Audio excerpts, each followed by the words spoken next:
Welcome to Gospel Truth with Andrew Wommack, a teaching ministry that focuses on God's unconditional love and grace.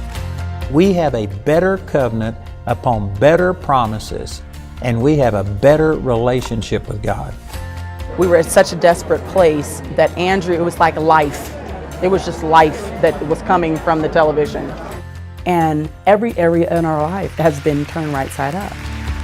And now, here's Andrew. Welcome to our Thursday's broadcast of the Gospel Truth.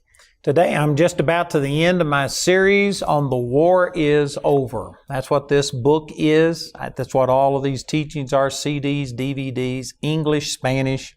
And I've been teaching on this for 5 weeks.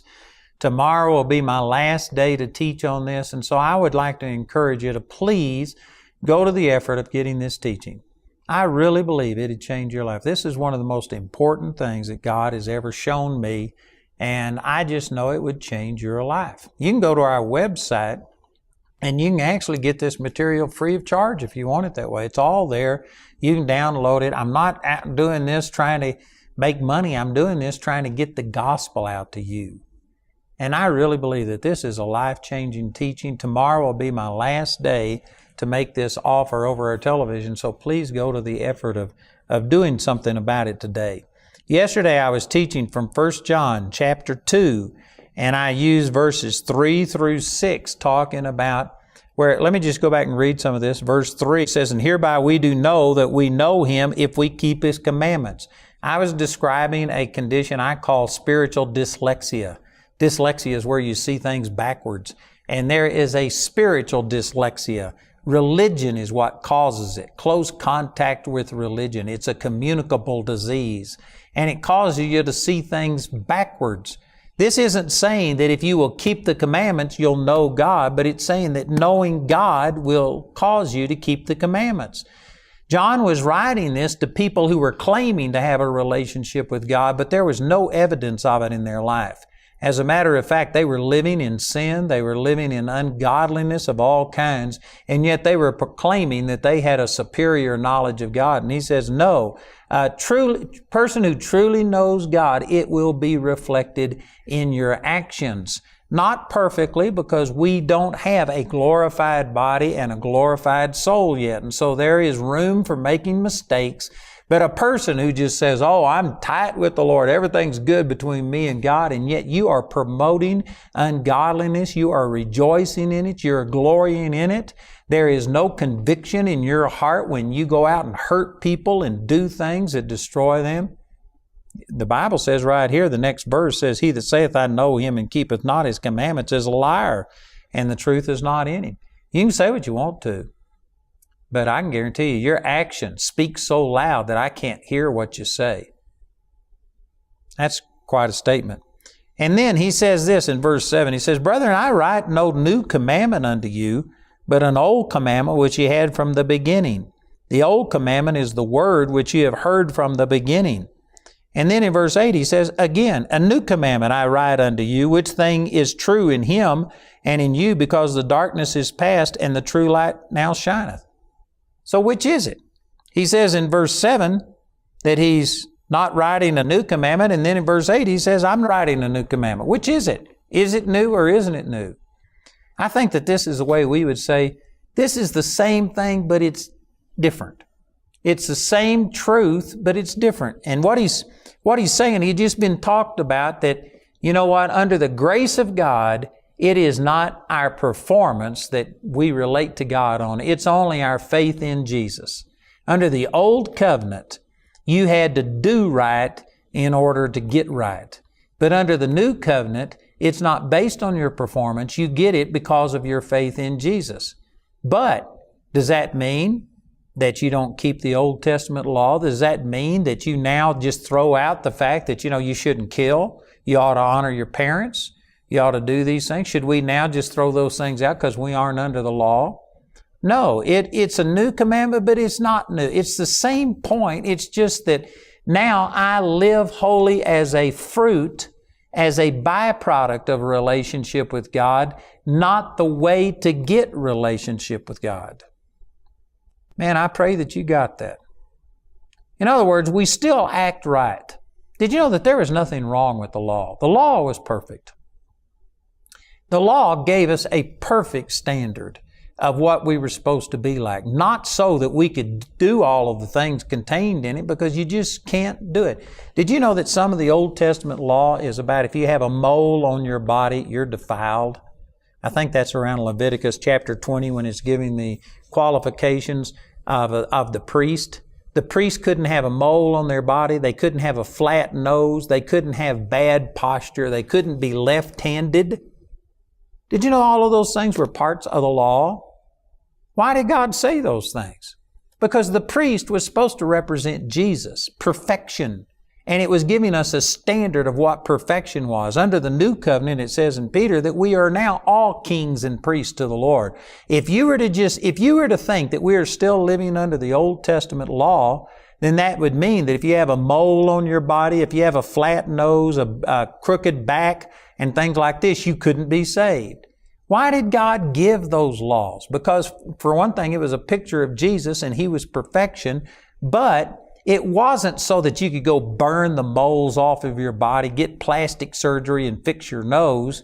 It was just showing you that if you think that you're good enough, if you think that somehow or another I owe you relationship because you live better than this person over there, I'll show you what my standard of perfection is. And He showed that God didn't create us with moles. That is a result of the fall. That is a negative thing that happened after imperfection entered into the earth. Flat noses, wrong posture, all of these things are wrong. Is God saying that because He hates people with moles? Is He saying it because He wants you to go burn the moles off of your body? No. But if you are going to trust that God is going to relate to you because you're worthy of it, because you deserve it, God just wanted to show you that no, you aren't worthy. No, you're imperfect. No, you've got moles. No, your posture isn't straight. He loves you, and He wouldn't have ever mentioned it except that we were promoting our own goodness and our own holiness. And so therefore God said, all right, let me show you what perfection is. And He gave us this standard that was so far beyond our ability to reach it that it was to make us despair of our self-righteousness, and we'd just throw ourselves on the mercy of God and ask for forgiveness. So He has written a new commandment. Now God relates to us by love, not based on performance. But in another sense, He hasn't really changed anything. It's the same as the old thing, except now it comes as a fruit and not the root of salvation. Let me turn over here to the book of Romans and make this same point. This is the Apostle Paul saying these same things.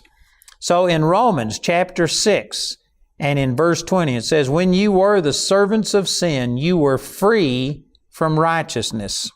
What fruit had ye then in those things whereof you are now ashamed? For the end of those things is death. Before we got born again, we were producing fruit that went along with being a lost person. You know why people sin? Because they're sinners. It's just natural. You know, it always amazes me. I go over to these people's houses. I've been over to people's houses that are friends of mine, and they have a dog. And then, you know, I remember one place I went over, this little dog got so excited, it just wet all over the entryway. And they were just so embarrassed. Oh, I can't believe it did this. And I said, hey, it's the dog in it. You know, you can put a bow in its hair and you can paint the toenails and you can get it all fixed up, but it's a dog. And that's the reason they act like a dog. They'll come up and stick their nose someplace that they don't have any business sticking their nose, and people, oh, I just can't believe my dog did that. But that's because they're a dog. You can dress them up and you can make them think that they're a member of the family, but they are a dog. I'm not a dog hater. I love dogs. I've had dogs, but I'm saying that the reason dogs act like that's because they are a dog. If you leave them by themselves, I guarantee you a dog will act like a dog. Now you can get them to modify their behavior around you to a degree, but they are a dog, and you leave them by themselves, they're going to act like a dog. The reason people act like a sinner is because they are a sinner. And that's what he's saying. What fruit had you then? Well, you had a lot of fruit. Before you got born again, you were acting like a sinner because that's who you were. But look at this in verse 22. It says, but now, being made free from sin and become servants to God, ye have your fruit unto holiness, and the end everlasting life. Now look at this. In verse 20 up here, he says, when you were the servants of sin, you were free from righteousness. The servants of sin here is talking about before you're born again, you were free from righteousness.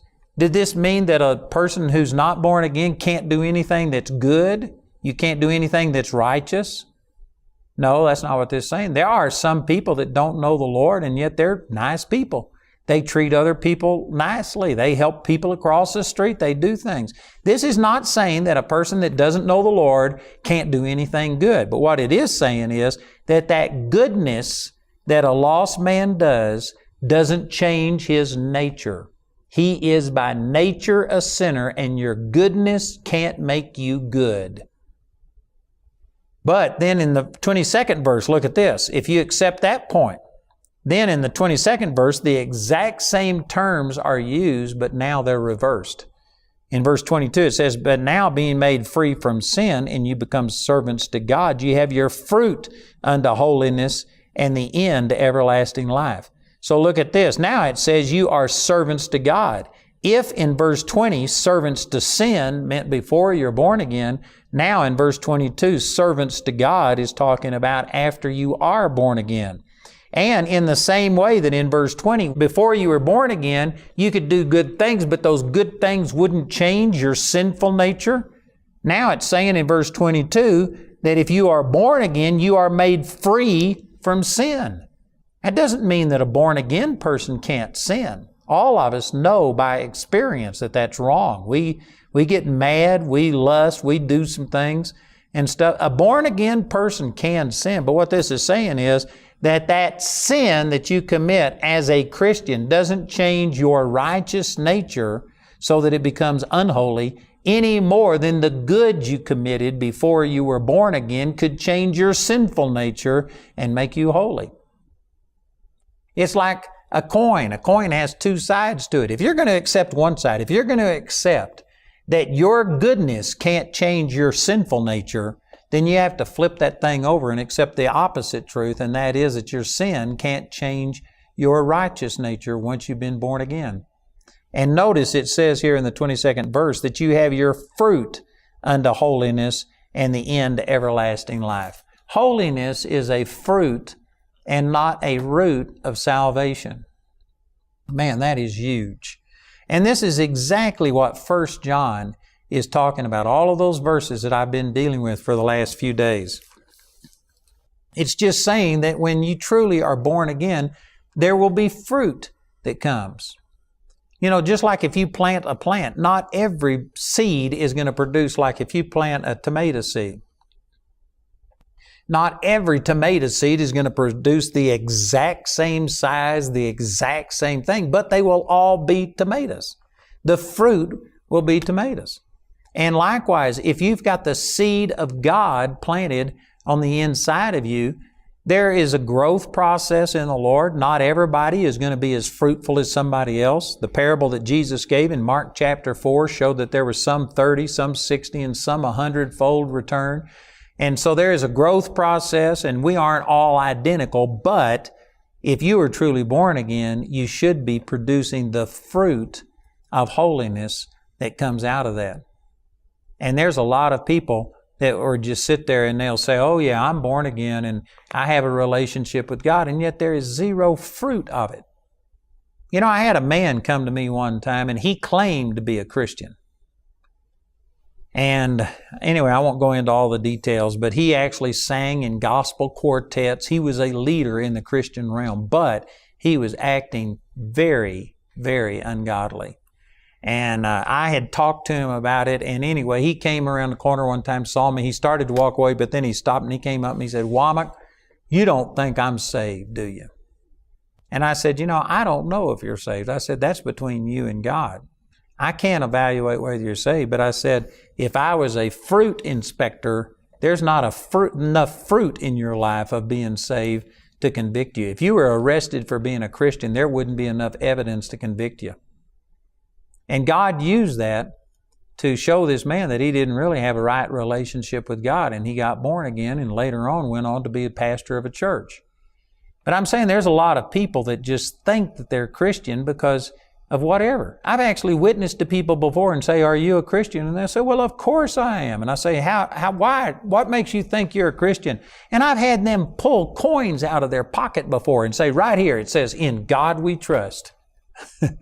You are not a Christian because you have a coin in your pocket that says, "In God we trust," or you have that printed on your currency in your wallet.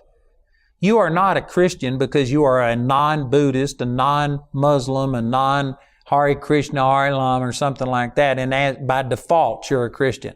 No, that's not so.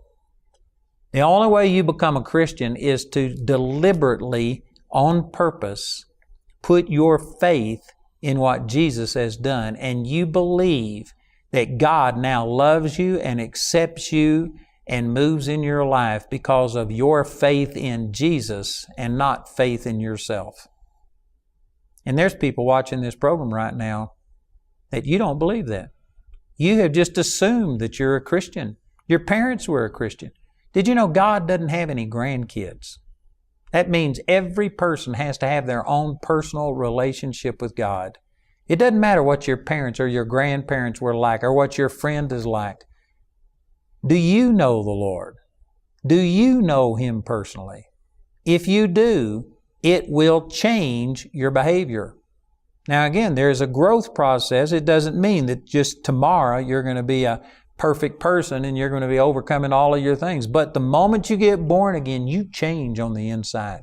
And a seed, God's seed, was planted in your heart. And it's just a matter of time until it starts growing and producing fruit in your life. That's what this is saying.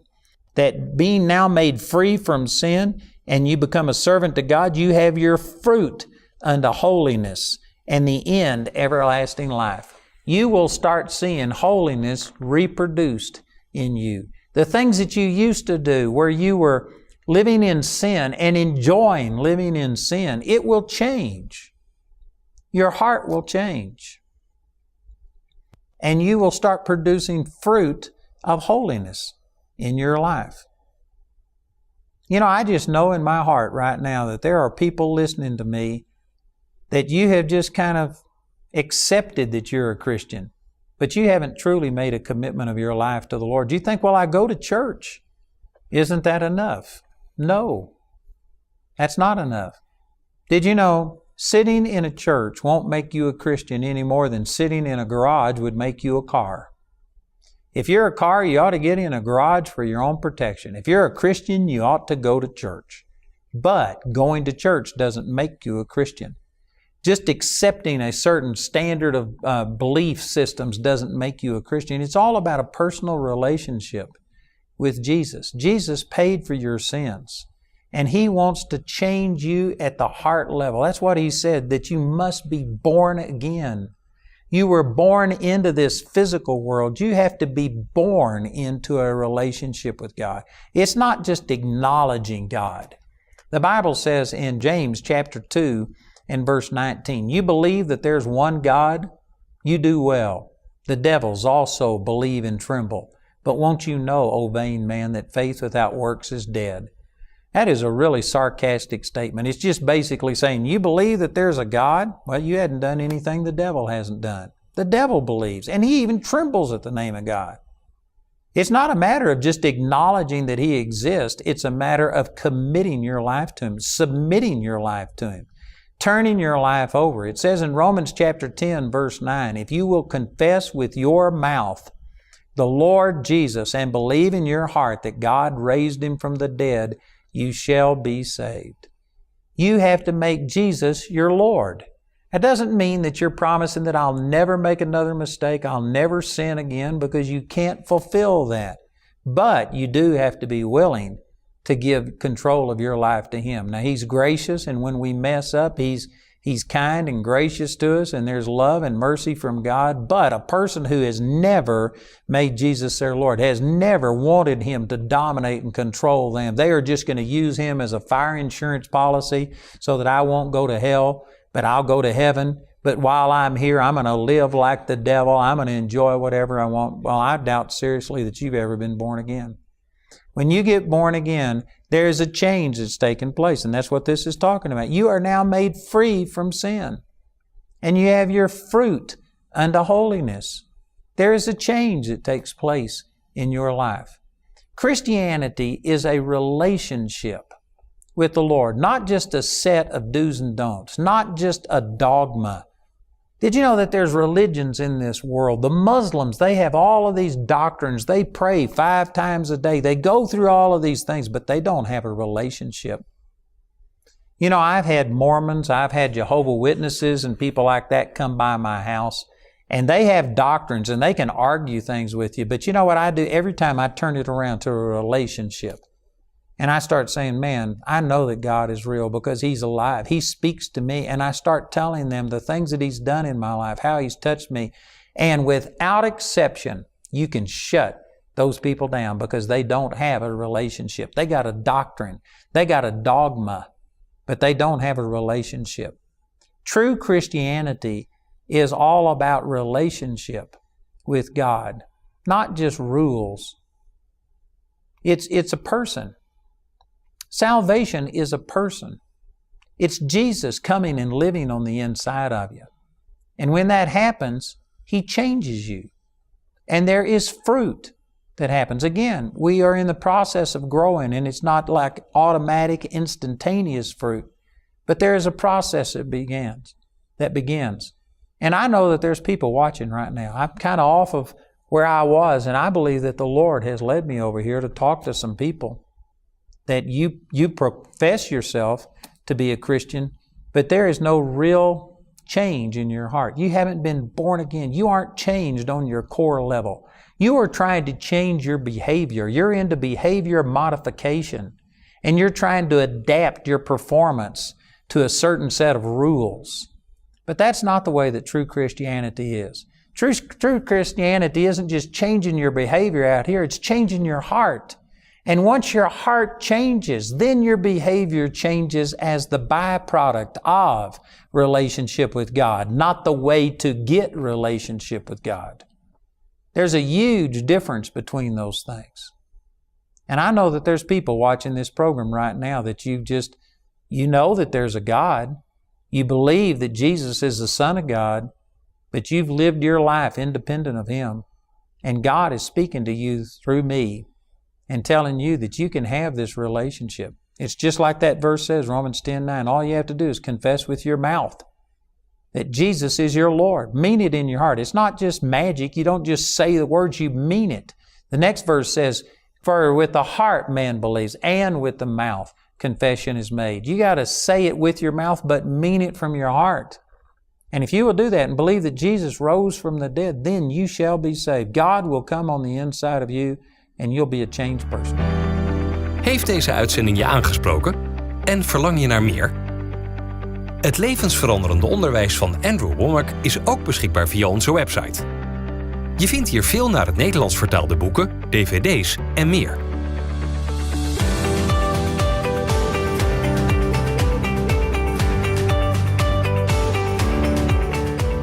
Er zijn ook veel Nederlands ondertitelde video's beschikbaar op ons YouTube-kanaal.